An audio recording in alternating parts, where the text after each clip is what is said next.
নিজের মাকে হত্যা করার দায়ে দুদিন আগেও সারা দেশে গণশত্রুতে পরিণত হয়েছিল বগুড়ার সাদ বিন আজিজুর রহমান। এখন খবর আসছে তিনি তার মাকে খুন করেননি। বগুড়ার চাঞ্চল্যকর এই হত্যাকাণ্ডের ঘটনা নতুন মোড় নেয়ার ফলে আবারও তোলপাড় পড়ে গিয়েছে সারা দেশে। কী কারণে র্যাব এবং পুলিশের পক্ষ থেকে ভিন্ন ভিন্ন বক্তব্য এসেছে সেই প্রশ্ন উঠছে সর্বত্র। আইনশৃঙ্খলা বাহিনী এবং মিডিয়া ট্রায়ালে পড়ে ১৯ বছরের এই ছেলের জীবনটাই তছনছ হয়ে যাচ্ছে কিনা সেই প্রশ্ন রাখছেন অনেকেই। বগুড়ার হাড় কাঁপানো এই হত্যাকাণ্ডের সর্বশেষ আপডেট জানাবো আজকের এই ভিডিওতে।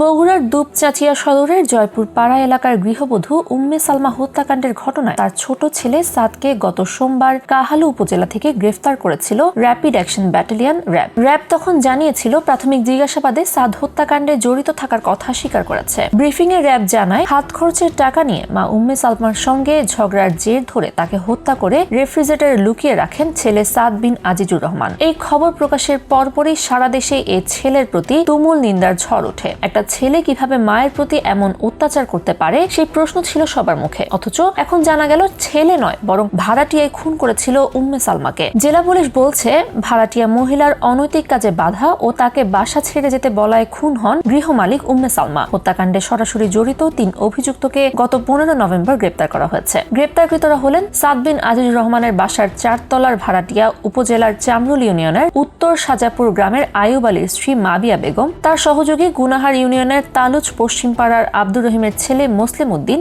ও একই এলাকার নিখিল রবিদাসের ছেলে ভ্যান চালক সুমন রবিদাস। এখন জেলা পুলিশ বলছে সাদ তার মাকে হত্যা করেননি। তাদের বাড়ির ভাড়াটিয়া মাবিয়া আক্তার ২ সহযোগীকে নিয়ে হত্যা করেছেন উম্মে সালমাকে। মাবিয়া ও তার ২ সহযোগী সুমন চন্দ্র এবং মুসলিমকে গ্রেপ্তার করেছে পুলিশ। দুপচাচিয়া থানা পুলিশ জানায় হত্যাকাণ্ডের সময় ওই বাসা থেকে খোয়া যাওয়া ওয়াইফাই রাউটার এবং ২টি মোবাইলের সূত্র ধরে তারা প্রথমে আটক করেন বাসার ভাড়াটিয়া মাবিয়া আক্তারকে। মাবিয়া পুলিশকে জানায় ৪ মাস আগে উম্মে সালমার ওই বাসা ভাড়া নিয়ে তিনি এখানে মাদক ও অর্থনৈতিক কাজ চালিয়ে যাচ্ছিলেন। বিষয়টি টের পাওয়ার পর উম্মে সালমা ও তার স্বামী আজিজুর রহমান ভাড়াটিয়া মাবিয়া আক্তারকে ১ মাস ধরে বাড়ি ছেড়ে দেওয়ার জন্য বলছিলেন। তার কাছে ২ মাসের ভাড়া পাওনা ছিল। বিষয়গুলো নিয়ে মাবিয়া বাড়ির গৃহকর্ত্রী উম্মে সালমার ওপর ক্ষুব্ধ ছিলেন। তাই তিনি তার সহযোগী ও মাদক ব্যবসায়ী সুমন চন্দ্র সরকার এবং মুসলিমকে নিয়ে গেল শনিবার উম্মে সালমাকে হত্যার পরিকল্পনা করেন। পরিকল্পনা মাফিক ঘটনার সময় মাবিয়া প্রথমে ওই বাসায় প্রবেশ করেন। পরে মোবাইল ফোনে ডেকে নেন ২ সহযোগী সুমন ও মুসলিমকে। তারা দুজন বাসায় ঢুকে চেতনানাশক স্প্রে করে উম্মে সালমাকে অচেতন করেন। এরপর তার নাক,